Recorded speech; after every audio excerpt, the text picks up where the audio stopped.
Hare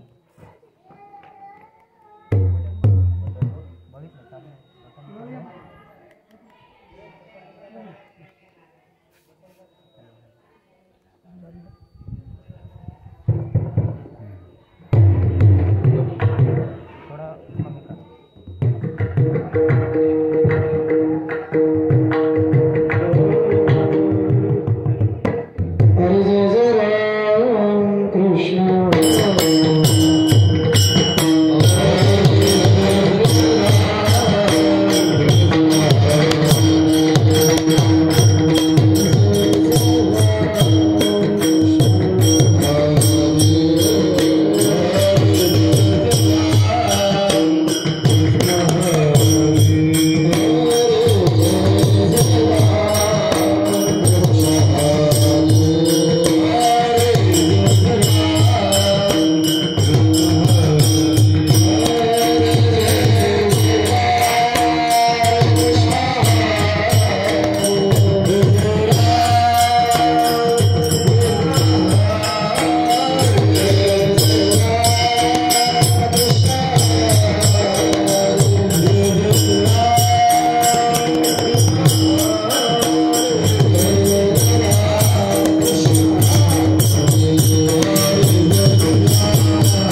काळाचे धन कुबेराचे तिथे मनुष्याचे काय आहे देता देव विता नेता नेव विता इथे तुझी सत्ता काय आहे देव हे काळाचे धन कुबेराचे तिथे मनुष्याचे काय आहे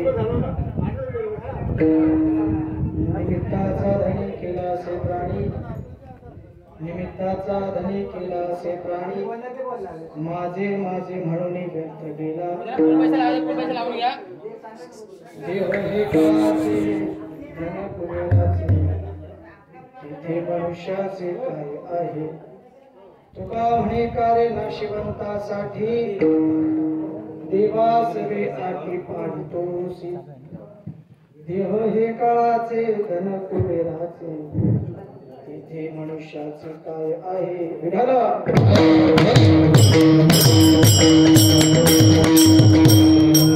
अजं रुक्मिणी प्राण संजीवनंतम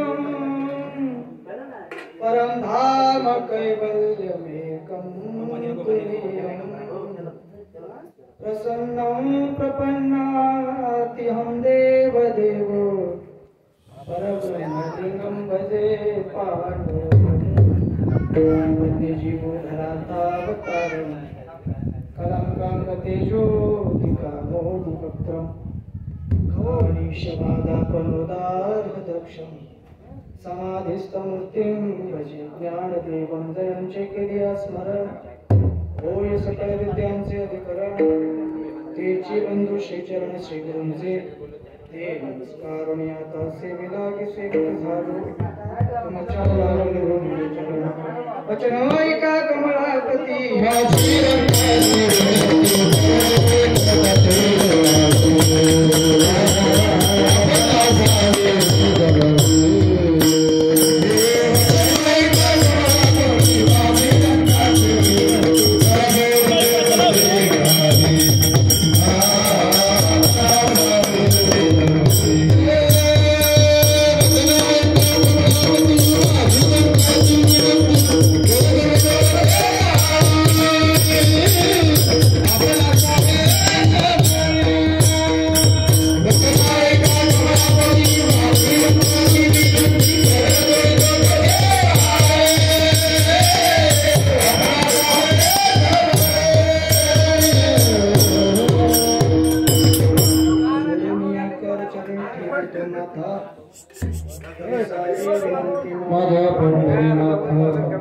मस्तक हा पायावरी यावर करी संतांच आलिया संसारा उठावी करा शरणचा उदारा पांडुरंगा देह हे काळाचे धन कुबेराचे तेथे मनुष्याचे काय आहे प्रस्तुत कीर्तनरूपी सेवेसाठी निवडलेला अभंग देहूचे सुप्रसिद्ध साधू वैराग्य मूर्ती म्हणतो पुतळे भक्ती ज्ञान आणि वैराग्य तिन्ही गुणांनी नटलेले तुका झाला असे कळस या पदवीला विराजमान असणारे जगद्गुरु तुकोबार आहे यांचा पादचरणाचा आणि या संसारात आल्यानंतर आपली इति कर्तव्यता काय आहे आणि या संसारात आल्यानंतर आपण ज्या गोष्टींवरती अधिकार गाजवतो ज्या गोष्टींना माझं माझं म्हणतो त्या वास्तव्यामध्ये त्या गोष्टी कोणाच्या आहेत याचं वर्णन करतात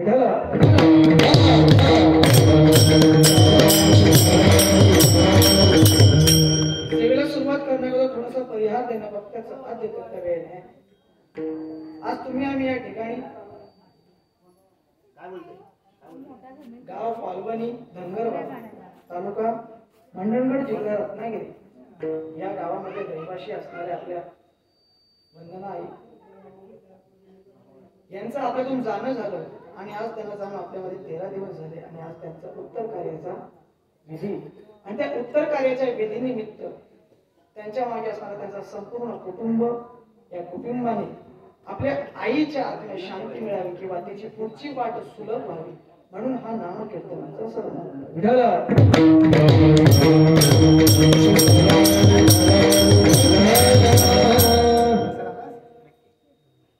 आईचा 13वा काही ठिकाणी 12वा असतो 13वा असतो उत्तर कार्याचा विधी मुख्य गोष्ट अशी की या विधी का कराव्यात या विधी करण्यामागचं कारण काय? जर या सगळ्याचं जर चिंतन करायला गेलं, या मागे कारण मीमांसा भरपूर असेल, पण काही शास्त्रीय कारण आहेत, काही व्यवहारिक आहेत. तुमच्याकडून थोडक्यात मांडतो आणि पुढे सरकतो. पहिलं तर या विधी करण्यामागचं कारण या सध्याचं युग असं झालंय, कलियुगाचं युग चाललंय. या युगामध्ये आपण हिंदू म्हणून घेतो, परंतु हिंदू संस्कृती सांगितलेला विधी आपण करायला विसरतो. कारण की सध्याचं युग हे विज्ञानाचं युग आहे आणि या विज्ञानाच्या युगामध्ये या सगळ्या विधी करायला नाकारलं जातं. परंतु कितीही विज्ञान पुढे गेलं तरी विज्ञान ज्या ठिकाणी घडतं त्या ठिकाणी आमचं अध्यात्म चालू होतं. ज्या ठिकाणी विज्ञानाला सुद्धा वाट मिळत नाही त्यावेळी तो अध्यात्मामध्ये शोधायला चालू करतो आणि त्याच्यातून त्याला पुढे वाट मिळते. त्या अध्यात्माच्याच वाटामध्ये, त्या शास्त्राच्या वाट्यामध्ये, त्याच वाटेमध्ये हा एक विधी. या विधी का केले जातात याचं जर कारण बघायला गेलं तर आपल्या हिंदू संस्कृतीमध्ये एकूण 16 संस्कार सांगितले. किती सांगितले? 16 संस्कार सांगितले. पण या 16 संस्कारामध्ये सगळेच विधी आपल्यावरती होतात असे नाही.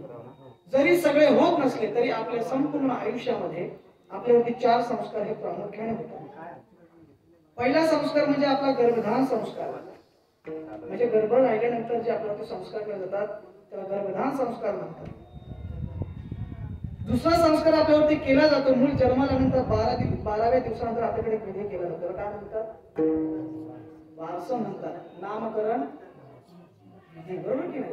तो दुसरा संस्कार नामकरण संस्कार.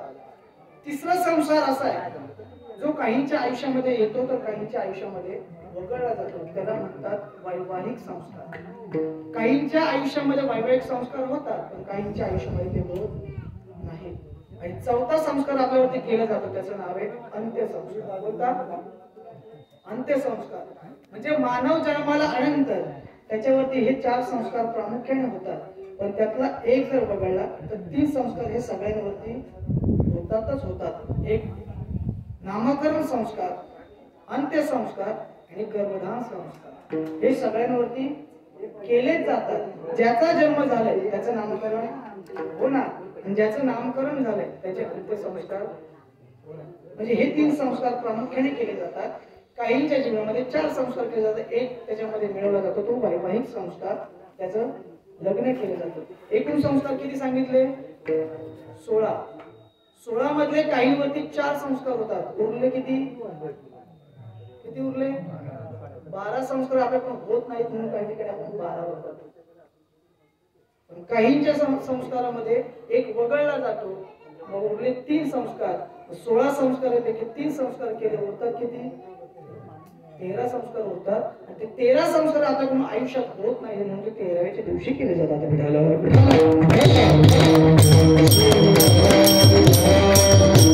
हे झालं पहिलं कारण, ते उत्तर कार्यविधी का करा. दुसरं कारण तुम्हाला सांगतो. ज्यावेळी आपला व्यक्ती आपल्याला सोडून जातो त्याच्यावरती आपण अंत्यसंस्कार करतो. त्या अंत्यसंस्कार केल्यानंतर त्याला आपण अग्नी दिल्यानंतर त्याचा आत्मा हा तुझ्या घरामध्ये काय असतो? फिरत असतो. ज्या घरातली व्यक्ती आहे त्या व्यक्तीचा तो आत्मा त्या घरामध्ये काय असतो? वावरत असतो. परंतु त्या आत्म्याला बाहेर पडायचं असतं.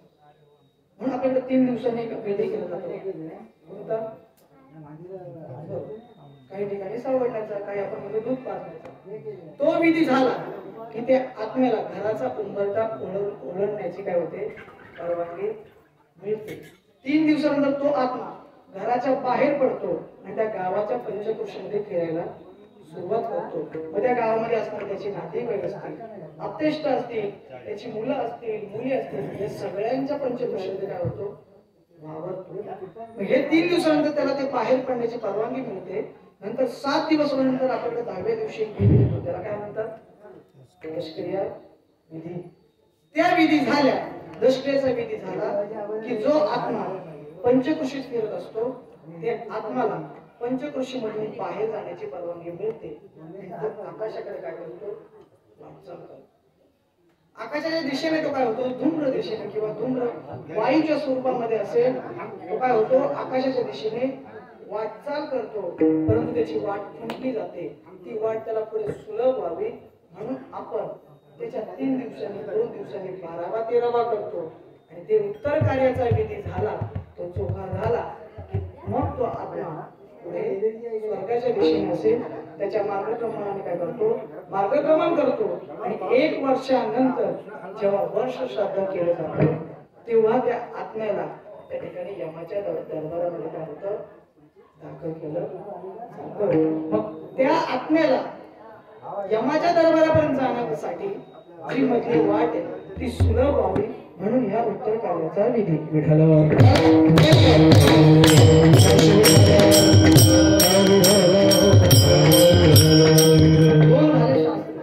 तिसरं कारण सांगतो का हा विधी आता आई वडिलांचा काय करावा. जगात जन्मानंतर आपल्यावरती 3 जणांचे उपकार आहेत.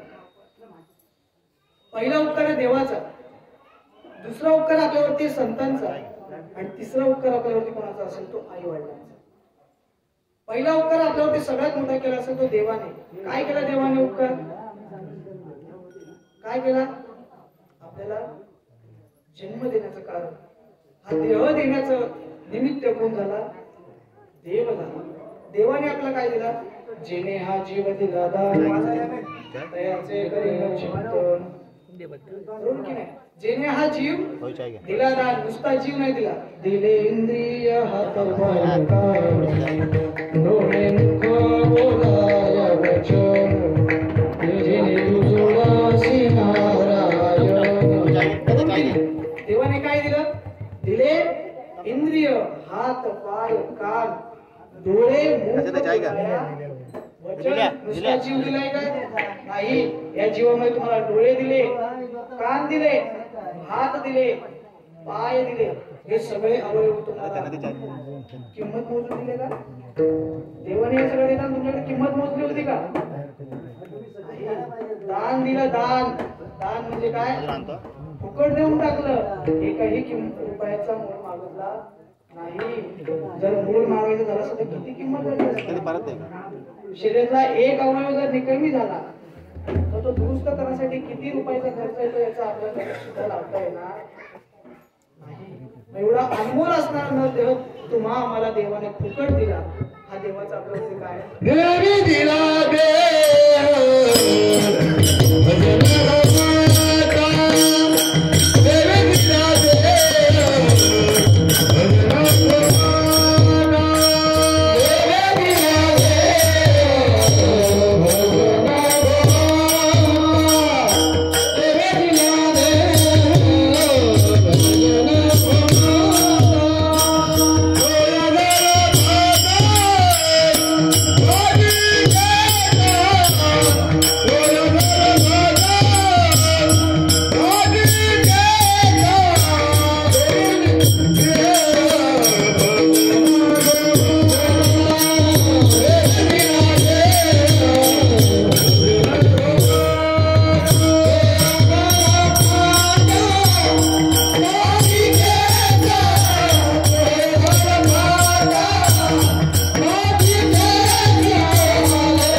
देवाने दिला कशासाठी, देवे दिला देव भजना गोमता.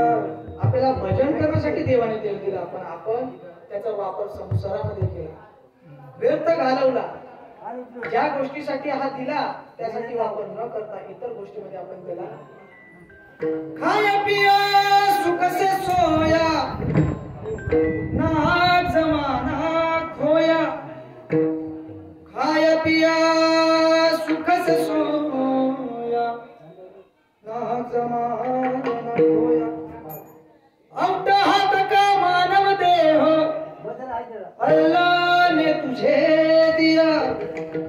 खाया पिया सुख से सोया ना जमाना खोया. तो भजन नारायण, तो भजन नारायण. देवाने 3.5 हाताचा नैवेद्य दिला भजनासाठी, पण आपण काय केलं, खाया पिया सुखसे सोया ना हा जमाना होया. भजन करायचं सोडलं आणि तो हा झाला फाटा बाधिकेचा. आपण व्यर्थ घालवला. म्हणून देवाचा उपकार आहे आपल्यावरती की त्याने देह दिला.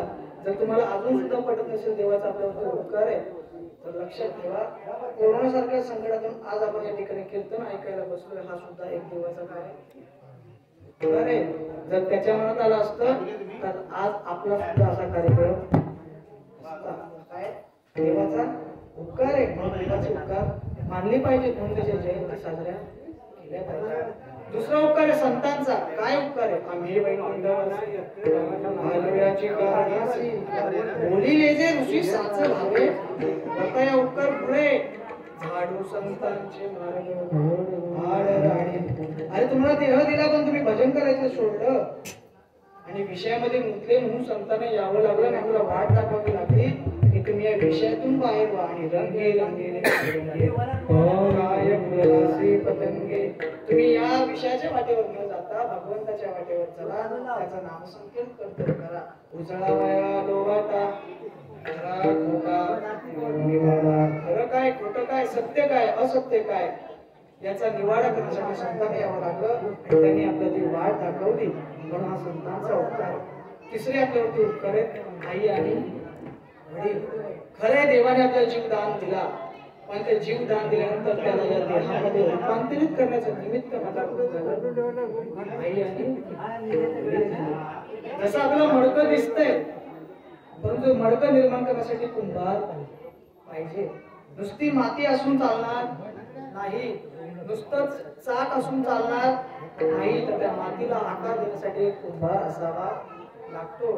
तसा नुसता जीव देऊन कारण नाही तर त्या जीवाणूचा शुक्र शरीराचा बांधा त्या बांध्याला या शरीराच्या साच्यामध्ये आणण्यासाठी आई आणि वडील काय होतात निमित्त कारण ठरतात. माय बाप पिंड पालिला माया माय बाप पिंड पालिला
उपकार आहे. नुसतं पिंड निर्माण केलं म्हणून झालं का नाही. लहानापासून मोठं होईपर्यंत मायबापांचे काय होतात आपल्या मागे कष्ट असतात. आपल्या जन्माला घातल्यापासून आपला चालवणं असेल भरवणं असेल आपले लाड पुरवणं असेल आपल्याला आयुष्यामध्ये मोठं करणं असेल हे कोण करतं? आई वडील करतात. आणि त्या आई वडिलांबद्दल आपल्या मनात त्यांनी केलेल्या आपल्या उपकाराबद्दल काहीतरी कृतज्ञता असावी आणि त्यांनी केलेल्या उपकाराची काहीतरी पोच पावते फेडण्यासाठी केलेला कार्यक्रम म्हणजे उत्तर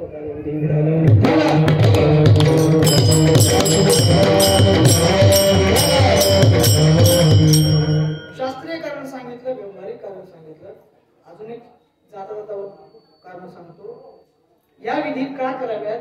या विधीला आल्यानंतर आपला सुद्धा ठेच लागावी हे काही दिवसांनी हा दिवस आपल्या सुद्धा आयुष्यात येणार आहे. कारण की एकदा ठेच लागले की माणूस सांभाळून चालतो.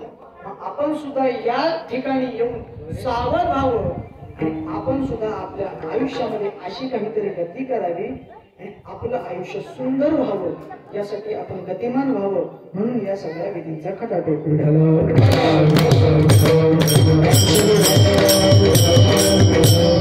आता सगळं खरंय, आपल्यावरती उपकार आहेत, कृतज्ञता आहे.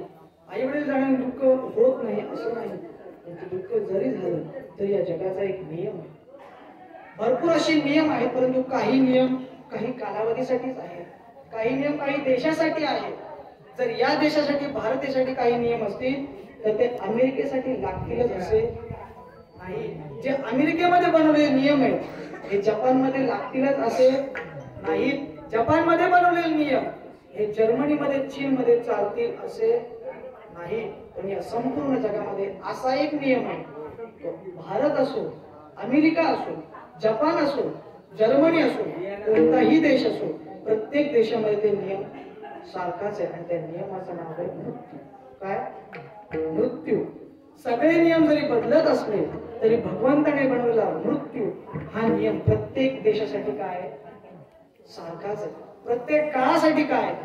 सारखाच आहे. कुणी कितीही प्रयत्न केला, कुणी कितीही बलवान असला, कुणी कितीही संपत्तीवान असला, कुणीही किती सत्तावान असला, तरी भगवंताने बनवलेल्या नियमामध्ये त्याला फेरबदल करता येणार नाही. कोणीही असो, कितीही पैसावान असो. रावणाकडे कमी पैसा होता, तुका म्हणे ज्याची संपदा एवढी.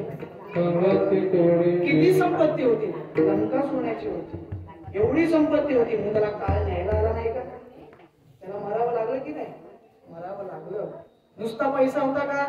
नाही. तुका म्हणे ज्याचे देव बांधवडी. 33 कोटी देव रावणाच्या ताब्यामध्ये होते, 33 कोटी देवावरती त्याची सत्ता होती, तरी सुद्धा त्याला मरावं लागलं. म्हणजे कितीही सत्तावान असला तरी मरावं लागतं, संपत्तीवान असला तरी मरावं लागतं.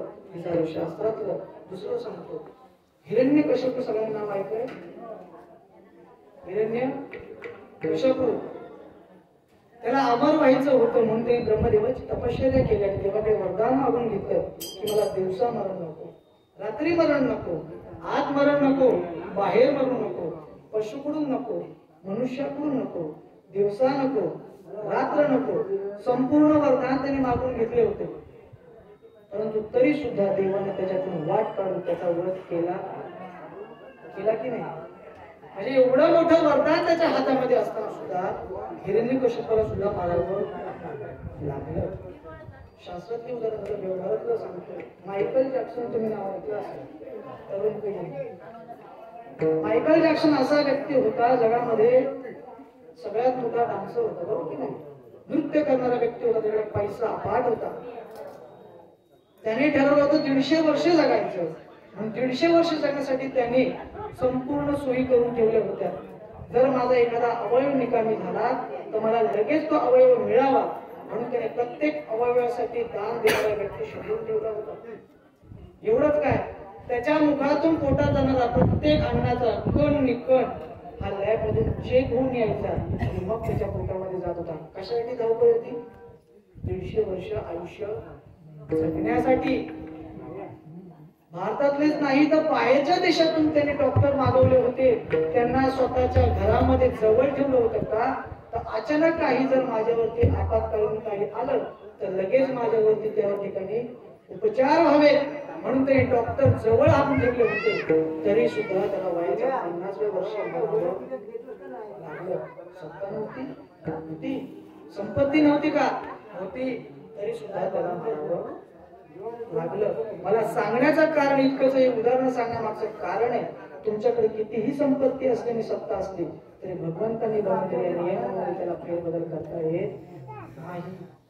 पीर मरे पैगंबर मरे, मर गए जिंदा जोगी, जपी तपी संन्यासी मर गए हकीम रोगी.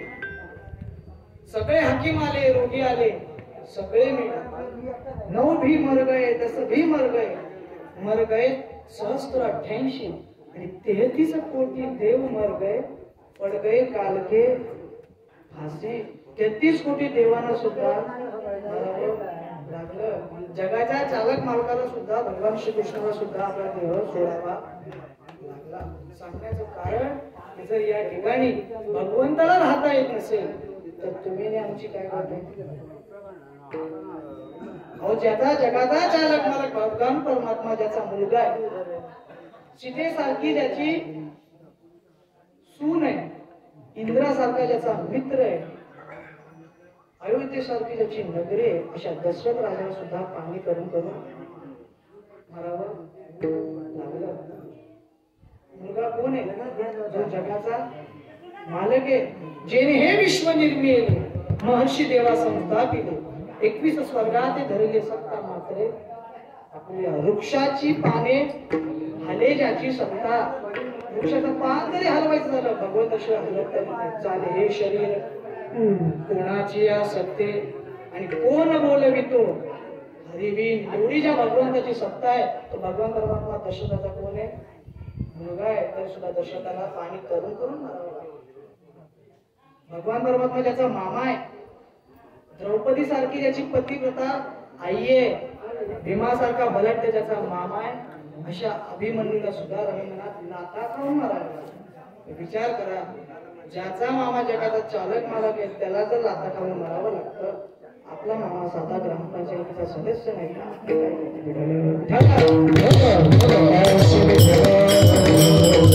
सांगण्याचं कारण आहे येथे उरो नाही आले होता आणि हेरते पामावर जीवकिती.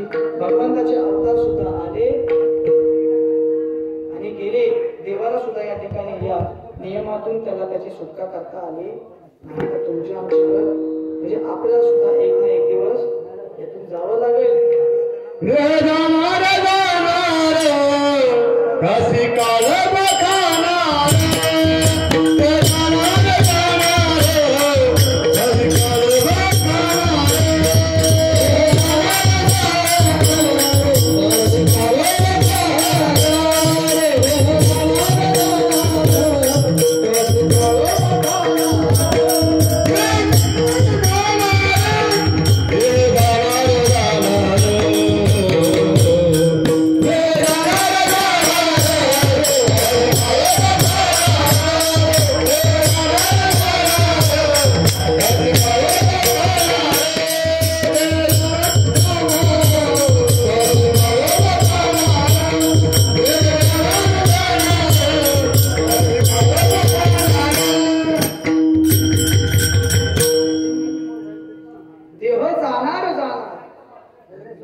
एक ना एक दिवस तो काळ येणार आणि आपला घेऊन जाणार आहे.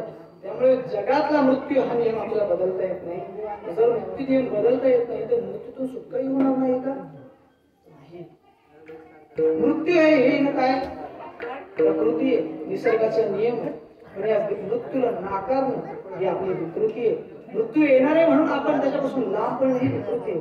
परंतु या मृत्यूतून सुद्धा जिंकणं ही आपली भारतीय काय संस्कृती. या मृत्यूला कोणी जिंकलं नाही असं आहे का? नाही. जगा काळ खाल ज्या जगाला खाणारा जो काळ आहे, ज्या मृत्यूच्या तावडीतून सुटता नाही आलं, त्या मृत्यूच्या तावडीतून एका जणांनी सुटका केली, त्यांचं नाव काय? संत. या संतांनी या मृत्यूला काय केलं? जिंकलं. या मृत्यूतून त्यांनी आपली सुटका करून घेतली. पण ती मृत्यूतून सुटका केल्यानंतर बघितलं समाजाने दड दड दड दड दुड दुड दुड दुड पळ सुटला बळी काळा बापडी आले. समाजाने बघितला हा काय या संतांना बघून पळतोय. त्यावेळी संतांच्या समोर तो समाज आला आणि त्याने संतांसमोर विनंती केली, अहो तुकोबाला, ज्या जगाच्या मृत्यूच्या तावडीतून जगाला सुटता येत नाही त्या ठिकाणी प्रयाण काळी देवी विमान पाठविले, कैच्या काळ्या माझी अद्भुत वर्तविले, मानव देह घेऊन निजधामा गेले आणि निळा म्हणे सकाळ संत आदर्श दिले, आम्ही पाहिले तुम्हाला विमान स्वतः न्यायला आलं. हे कसं काय? तुम्ही मृत्यूच्यावरती तुम्ही विजय कसा मिळवला? त्यावेळी संतांनी सांगितलं, या जर मृत्यूच्या तावडीतून जर तुम्हाला सुटायचं असेल तर फक्त एकच करावं लागेल. काळा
सर्वांनी रामनामाच्या बाणाने तुमचा भाता भरा, ते राम नाम तुम्ही निर्माण करा.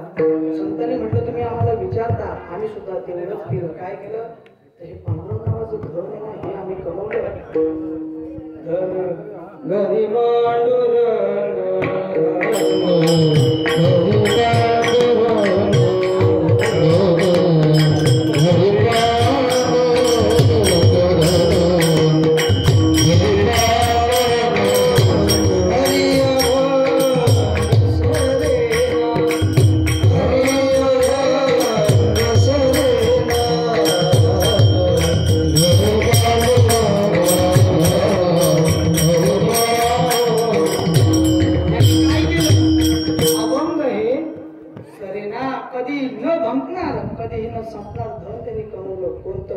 जुनाट जुगाडीचे नाणे बहुता काळाचे ठेवणे लोपले होते पारिकेपणे धाव चढले चुकविला. कोणता जुनाट जुगाडीचा नाणा, कोणताही जुनाट जुगाडीचा नाणा.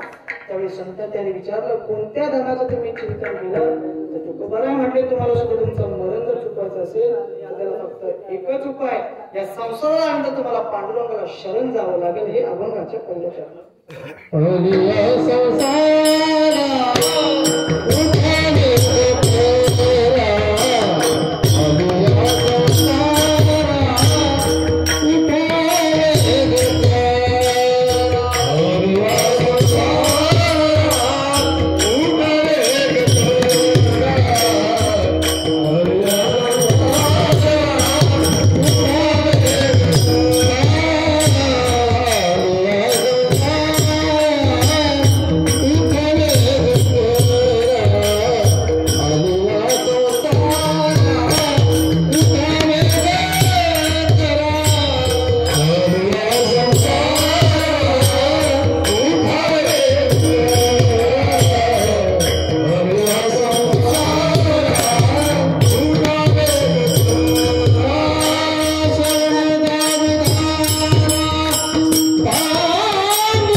संसार म्हणजे काय? लग्न करणं, पुरबाळ करणं, त्यांना नोकरीला लावणं, त्यांची लग्न करणं, नातवंड आणणं, त्या नातवंडांना काम धंद्याला लावणं, याला संसार म्हटलंय का? नाही. हा व्यवहारिक संसार झाला. संतांनी संसाराचं वर्णन करताना असं केलं, पुनरुपी जनन पुनरुपी मरण पुनरुपी जननी जनरेशन यह संसारे खगदुस्तारे आहे मुरारे भज गोविंद. पुनरुपी जनन आणि पुनरुपी मरण, जन्माला येणं आणि मरण याला शंकराचार्यांनी काय म्हटलं? संसार म्हटलं. याचाच रूपांतर ज्ञानोबालांनी ज्ञानेश्वरीमध्ये केलं. उपजे ते नासे नासिले ते पुनरुपी दिसे आणि हे घटिका यंत्र जैसे परिभ्रमेगा. जे उपजलंय ते नाचणार, म्हणजे जे जन्माला आलंय ते एक ना एक दिवस संपणार. ज्याचं वारस झालंय त्याचं तीर्थ जो खाटेवर आलाय तो ताटेवर जाणार. आणि हे घटिका यंत्र म्हणजे एका प्रकारचे घड्याळ बा, जसे ते काटे 12 पासून चालू होऊन पुन्हा 12 वरती होऊन थांबतात, तसं आपलं काय होतं? उपजे ते नासे नासिले ते पुनरुपी दिसे. याचं तुकोबाने रूपांतर केलं. किती वेळा जन्म यावे नित्य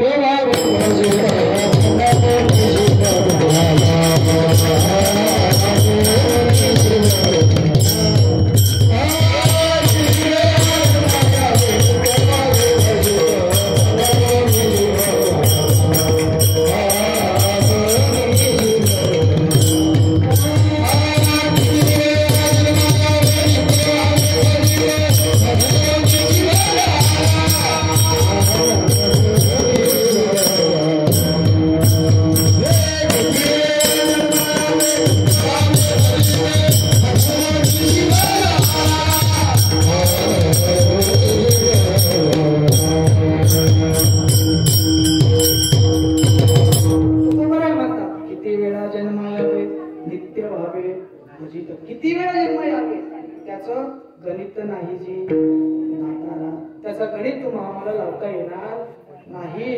एक एक योनी कोटी कोटी फेरा मग लागे वारा मनुष्य देहा.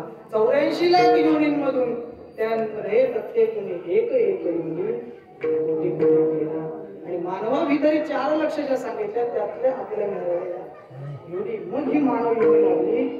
या मानव योनीमध्ये लागलं एवढा जन्मवासाचं दुःख आहे की गर्भवासाची दुःख गाडी कवना पुढे सांगावे.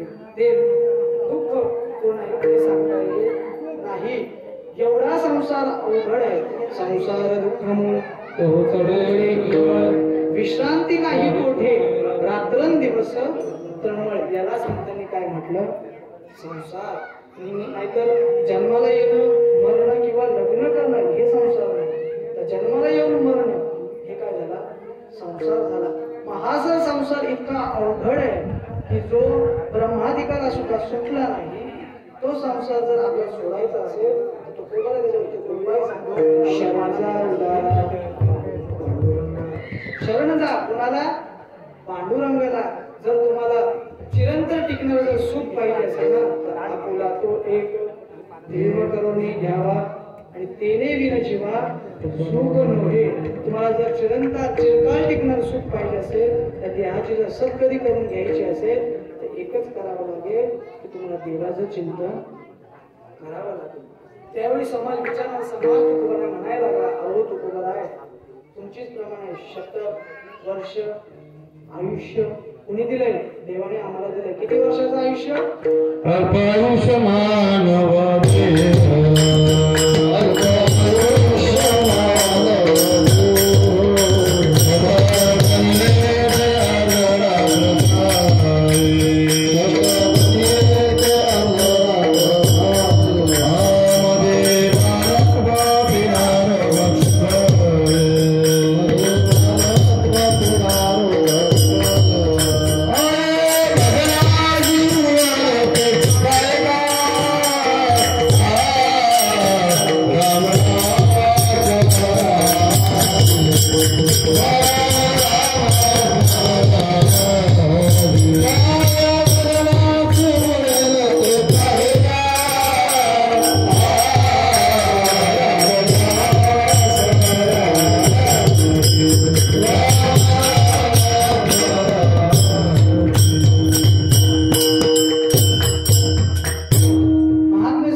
तुम्ही म्हणाल आम्हाला भगवंतांनी 100 वर्षाचं आयुष्य दिले.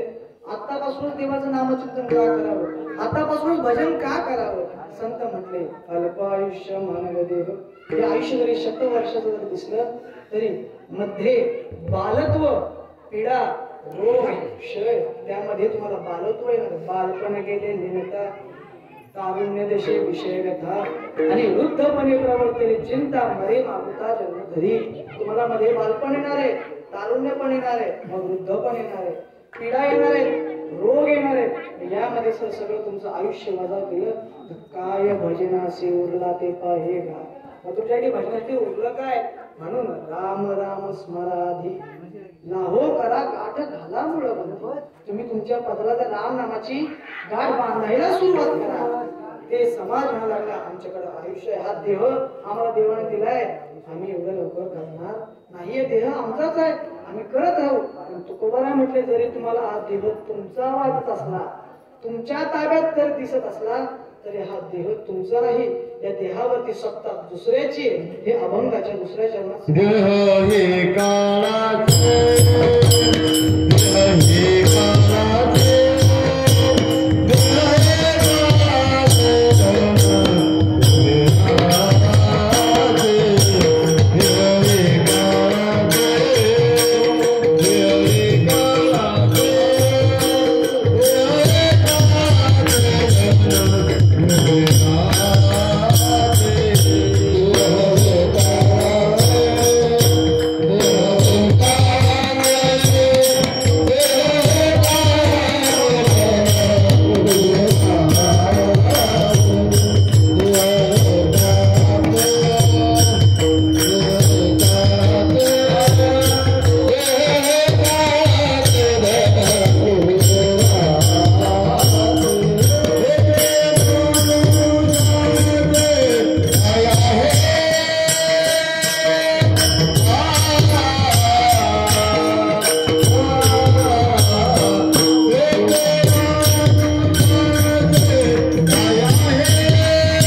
संत महात्मा म्हणतात देह हे काळाचे आणि धन कुबेराचे, तेथे मनुष्याचे काय आहे. हा देह तुमचा वाट असेल, पण या देहावरती सत्ता कोणाची आहे? काळाची. काळ येणार आणि हा तुमचा देह घेऊन जाणार. जसं घडी घडी काळ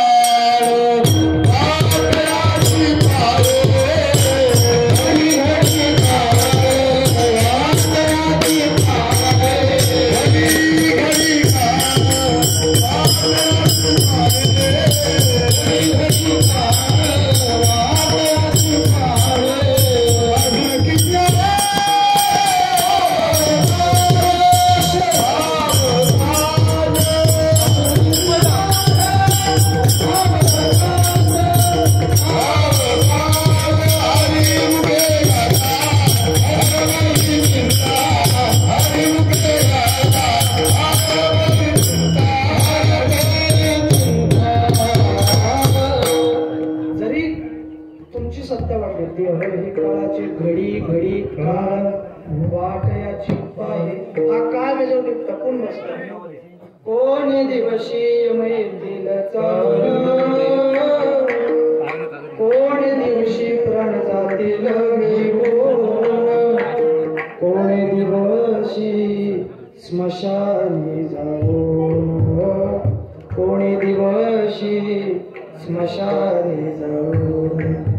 एकटे राहावे एकटे राहावे, देव ठेविल तैसे राहावे. का काळाची याच्यावरती काय सत्ता आहे. जसं एखाद्याकडून कर्ज घेतल्यानंतर ते आपल्याला पुन्हा माघारी द्यावं लागतं, तसं आपण हे भगवंताकडून त्या काळातून कृष्ण घेतलेला आहे आणि हा कृष्ण आणलेला पिंड आपल्याला पुन्हा माघारी द्यावा लागतो. म्हणून हा काळ देहाला घेऊन काळाचे संपत्ती आहे, पण नाही संपत्ती कोणाची आहे तर धन कुबेराचे. जर देह काळाचा आहे, संपत्ती कुबेराची आहे, ते मनुष्याचे काय आहे. मग आता उरलं तरी काय, तुमच्याकडे आता काही राहिलं नाही, तेथे मनुष्याचे काय आहे. तुम्ही म्हणाला आमच्याकडे भरपूर आहे, आम्हाला आजूबाजू देणारे भरपूर आहेत. संत म्हणतात देता देव गीता नेता, नेवविता हे सगळं जे तुम्हाला दिसतंय हे देण्याचं सुद्धा कार्य कोण करतो? भगवान करतो. तुम्हाला दिलेली प्रत्येक वस्तू निर्माण केली, प्रत्येक वस्तू ही कोणी निर्माण केली? भगवंताने केले. तुम्हाला दिलेला प्राण, दिलेला जीव सुद्धा कोणी दिलेला आहे? भगवंताने दिलेला आहे. जर त्याच्या मनामध्ये आलं तर दिलेली सत्ता सुद्धा तो काढून घेऊ शकतो, दिलेला देह सुद्धा तो काढून घेऊ शकतो, दिलेलं धन सुद्धा तो काय करू शकतो? काढून घेऊ शकतो. देता देवविता आणि नेता सुद्धा नेवविता. देणार आणि नेणार जर केलं असेल तर येथे तुझी सत्ता काय आहे? तर तुझी माझी या ठिकाणी सत्ता काय आहे? कशावरती आपण सत्ता दाखवणार? कारण सगळं करणारा चालणारा काढून आहे. आपण शेवटी म्हणतो ना काय, सगळं देवाच्याच हातामध्ये असतं. का? तर देणार आणि नेणारा कोणाच्या ताब्यात आहे? भगवंताच्या ताब्यात आहे. म्हणून येथे तुझी सत्ता काय आहे? तो म्हटला जर सगळं देवाने त्याच्याकडे ठेवलं मग आम्हाला निर्माण कशाला केलं? तुकोबाराय म्हणतात निमित्ताचा धनी केला असे प्राणी. तू फक्त काय आहेस? निमित्त आहेस. कोणत्या कारणाचं निमित्त आहे? काय निमित्त आहे? तर देवाने जेव्हा सृष्टी निर्माण केली तेव्हा आधी केली खेचरे, आधी केली गोचरे, आधी केली जलचरे, चरे अचरे, एकेकीने ज्यावेळी देवाने सृष्टी बनवली त्यावेळी पहिला मानव बनवला नाही, पहिले जलचर, भूचर, खेचर सगळे प्राणी बनवले, पक्षी बनवले. का? तर देवाला एक आशा होती, एक आवड होती की जी सृष्टी मी निर्माण केली ती सृष्टी माझं काय करेल? नामचिंतन करेल. कारण की आपण जी गोष्ट निर्माण करतो आणि जर आपलं नाव घेतलं तर आपलं काय वाटतं? देव वाटतं. देवाने एवढं आशेने ती सृष्टी निर्माण केली पण जगातला प्रत्येक पशु प्राणी तो देवाचं नामसंकीर्तन कीर्तन करत तयार नव्हता. का? तर ते जीव जंतूशी वेगळे का? तर पशु पक्ष्यांची अक्कलच नव्हती की आपण नामचिंतन करावं. देवाने बघितलं, देवाला झालं दुःख की आपण एवढी मोठी सृष्टी निर्माण केली त्या सृष्टीमध्ये आपलं नाव मात्र कोणी घेत नाही. म्हणून ते कोणी सृष्टी ते सुख न वाटे तयार केले. देवाला सुख वाटत नव्हतं. मग मानव प्रकृती ते केले बहुत आदरे. मग देवाने ही मानव सृष्टी काय केली? निर्माण केली. मग हा मानवाचा देव देवाने निर्माण केला. का? तर या पशु पक्षीने माझं नामचिंतन केलं नाही पण मनुष्य देहीचे ज्ञान अधिक जाण सर्वथा. ते मनुष्य देहामध्ये ज्ञान दिलं. कोणतं? तर बोलता येण्याचं, विचार करण्याचं. मग त्याला वाटलं की हे मानव आपलं काय करतील?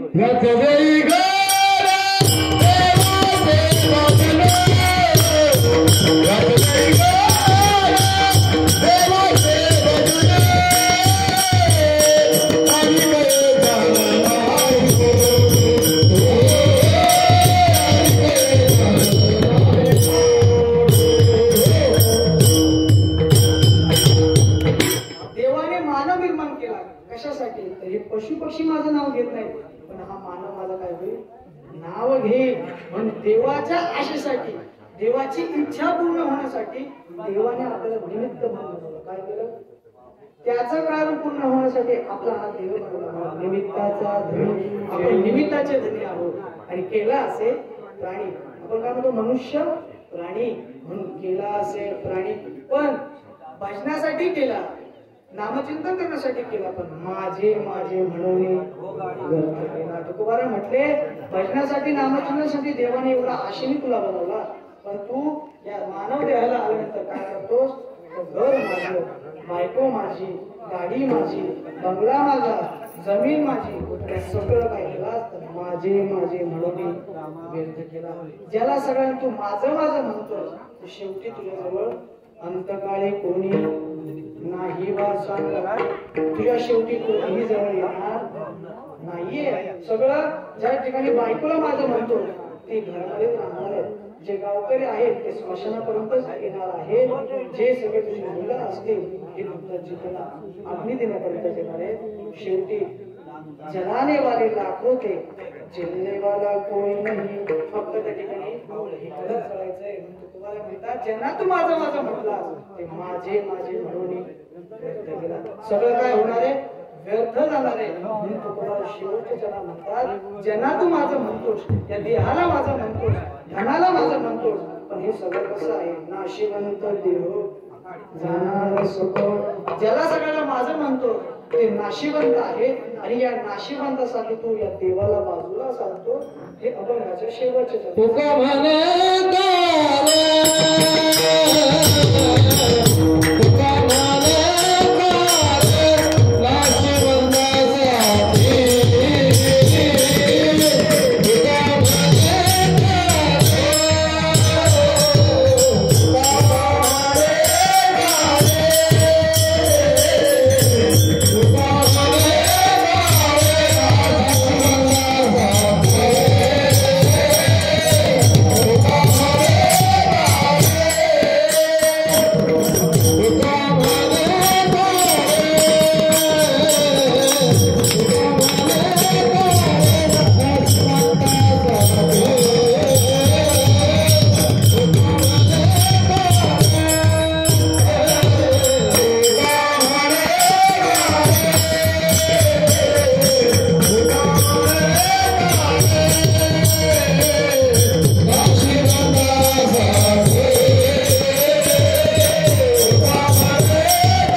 नाशिवंत आहे तरी तुका म्हणे कार नाशिवंतासाठी काय नाशिवंतासाठी देवा सगळ्या या सगळ्यासाठी देवाला काय करतो देव धर्म सांधी पडिले सफळ आणि विषयी गोंधळ घालत असतो विषयाचे चरणी केली आयुष्याची काळजी संपूर्ण आयुष्य विषयामध्ये गुंतवतो आणि देवाला काय करतो बाजूला सारखो सगळ्या विषयांना माझं माझं म्हणतोस आणि देवाला काय करतो बाजूला सारखोस म्हणता असं करू नकोस असं देवाला बाजूला सारू नकोस का ज्याला तू माझं म्हणणार असते एक काळाचे धनवेदाचे आणि ते देव मनुष्याचे काळ आहे म्हणून ते देह काळाचा आहे धन कुबेराचा आहे पण जर तुला देवा या संसारातून सुटका करायचा असेल तर एक करावं लागेल शरण जा उदारा पांडुरंग त्या पांडुरंगाला शरण जावं लागेल त्याचं नामचिंतन करावं लागेल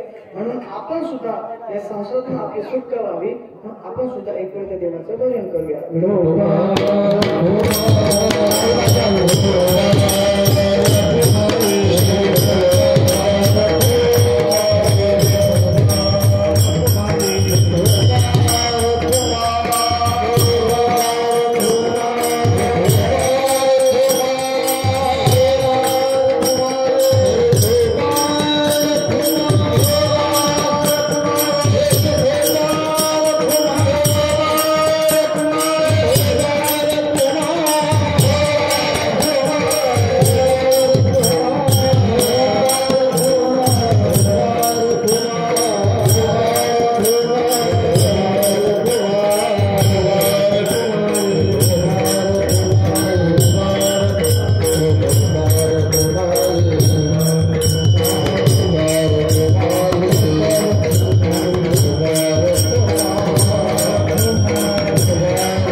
मनुष्याचे काय आहे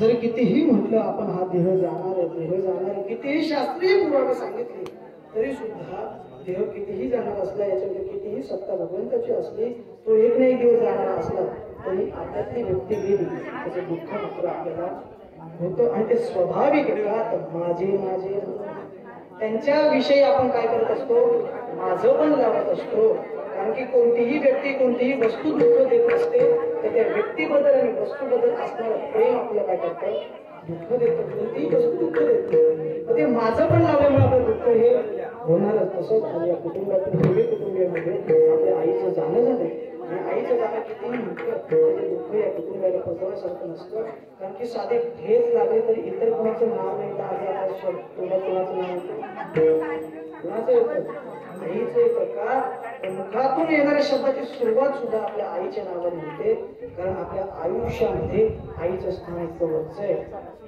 आपण नेहमी शाळेमध्ये सुविचार देत असतो आ म्हणजे आत्मा ए म्हणजे ईश्वर आणि या दोघांचं रूपांतर म्हणजे काय तर आई देवाला सगळीकडे हजर राहता येत नाही आपल्या भक्ताला हजर राहता येत नाही म्हणजे देवाने आई निर्माण केली आणि ती आई जर आपल्यातून निघून जात असेल तर त्याचं दुःख हे डोंगरा एवढं असतं तुम्ही आई हा मायेचा सागर आपण म्हणतो की नाही बरोबर ते मायेचा सागर आटल्यानंतर त्याची तहान मात्र आपल्याला तहान नेहमी आपल्या घशाला पुरट पाडत राहणारच कितीही आपण शास्त्रीय पुरावे दिले तरी विचार करा, एक व्यक्ती मुंबई सारख्या भागात कामाला गेला, नवीन स्वतःच्या ठिकाणी त्याला राहायला जागा नव्हती. एका अनोळख्या व्यक्तीने त्याला भाड्याने राहायला रूम दिली. तो त्या ठिकाणी भाड्याने राहायला सुरुवात झाला. खूप मेहनत केली, कष्ट केले आणि मोठा तो व्यापारी झाला. आणि व्यापारी झाल्यानंतर त्याचं नाव लौकिक झालं, भरपूर दौलत आली.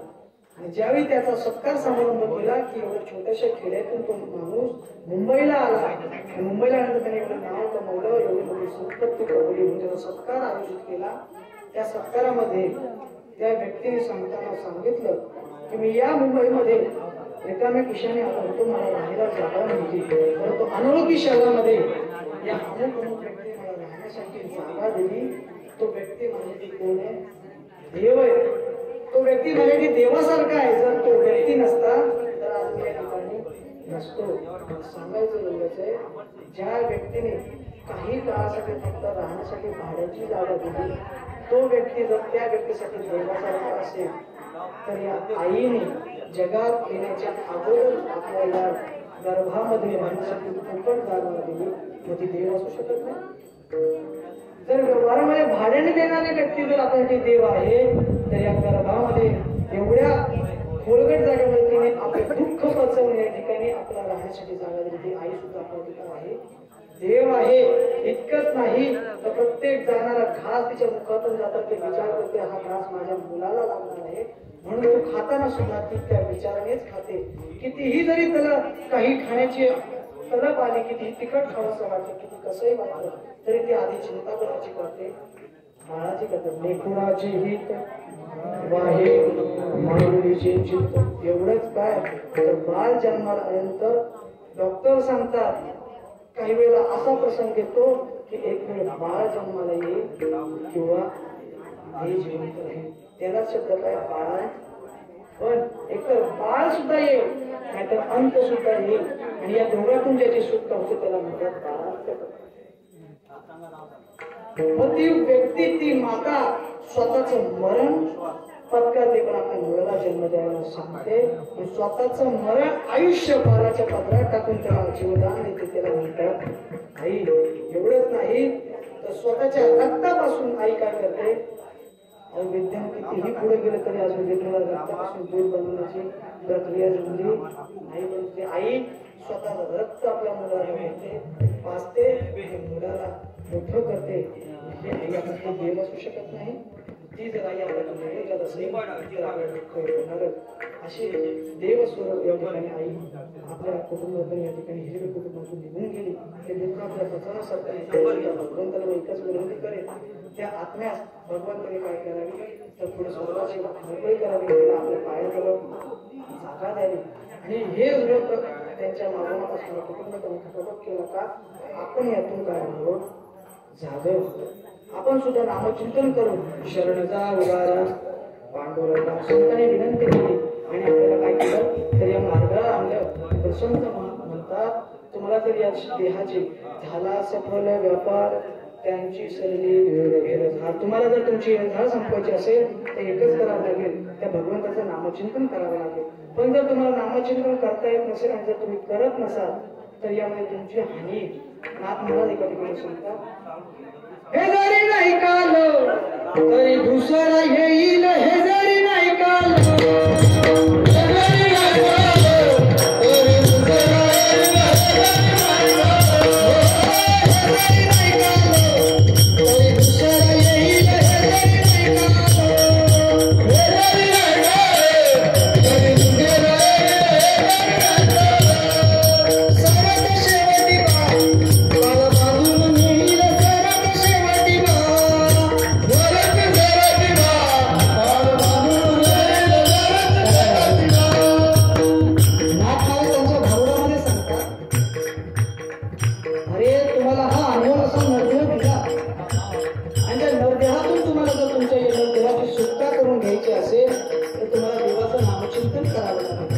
देवाचं भजन करावं लागेल, हाताने टाळी वाजवावं लागेल, मुखाने देवाचं नाव घ्यावं लागेल.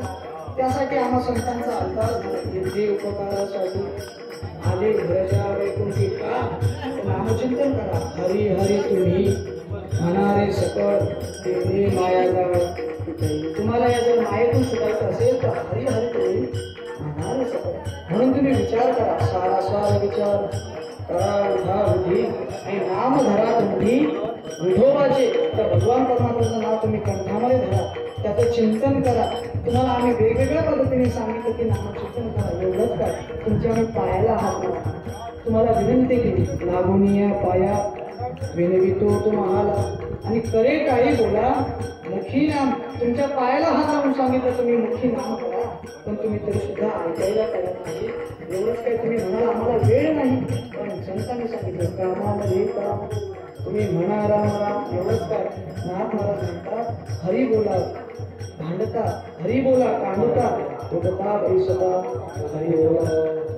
हरी बोला जनी, हरी बोला विजनी, आणि एका जनार्दनी. हरी बोला, तुम्हाला प्रत्येक ठिकाणी हरी बोलता येईल, पण तुम्ही ते म्हटलं पाहिजे. तरी सुद्धा तुम्ही म्हणत नाही. तुकाराम म्हणतात जर तुम्ही ते म्हणत नसाल तर या ठिकाणी तुम्हाला पुढे यमाच्या धर्मामध्ये दरबारात गेल्यानंतर त्या ठिकाणी यमाचे दूत आहेत, ते तुमच्यावरती शिक्षा करतील. काय मारिती झोडीती तोडीती निष्ठुर यमाचे किंकर बहुसार. यमाचे किंकर आहेत, यमाचे दूत आहेत, ते तुम्हाला शिक्षा करते, तुम्हाला त्या ठिकाणी उकळ देते, यामध्ये टाकते, तुम्हाला अग्निस्तंभ पाहिजे टाळ्या देते, तुम्हाला वेगवेगळ्या शिक्षा देते, आणि या शिक्षातून तुम्हाला पुढे नेलं जाईल आणि तुम्हाला नरक यातना भोगावी लागेल. पण जर हे सगळं तुम्हाला चुकवायचं असेल तर तुम्हाला फक्त एकच पर्याय आहे, या संसारानंतर शरण जा उदारा पांडुरंगा. आणि या संसार उठा वेग करा, वेग करा, तातडी करा, का करावी तातडी परमार्थी. म्हणून तुम्ही तो वेग करा. पण संत महात्म्याने एवढं सांगून सुद्धा आपण देवाचं नामचिंतन केलं नाही. त्या ठिकाणी नाथ महाराजांना एक दिवस म्हणावं लागलं, आम्ही जर एवढं सांगून तुम्ही ऐकत नसाल तर यामुळे आमची काही गती होणार नाही, याची शिक्षा तुम्हाला भोगावी लागेल. एक दिवस तो काळ येईल आणि तुम्हाला घेऊन जाईल. सरत शेवटी काळ बांधून येईल, सरत शेवटी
मनुष्याचे काय आहे याचा मतलब अवकाश बोललेले पुढे वेळ वापुढे उत्तरे करा. क्षमा महाराज तुम्ही शुद्ध, तुम्ही महेशाच्या मूर्ती, मी दुबळा असू तसे भक्ती. ज्याप्रमाणे मला बुद्धी दिली भगवंताने, ज्याप्रमाणे संतांनी माझ्यावरती कृपा केली, त्याप्रमाणे मी आनंदाचं चिंतन सांगण्याचा प्रयत्न केला.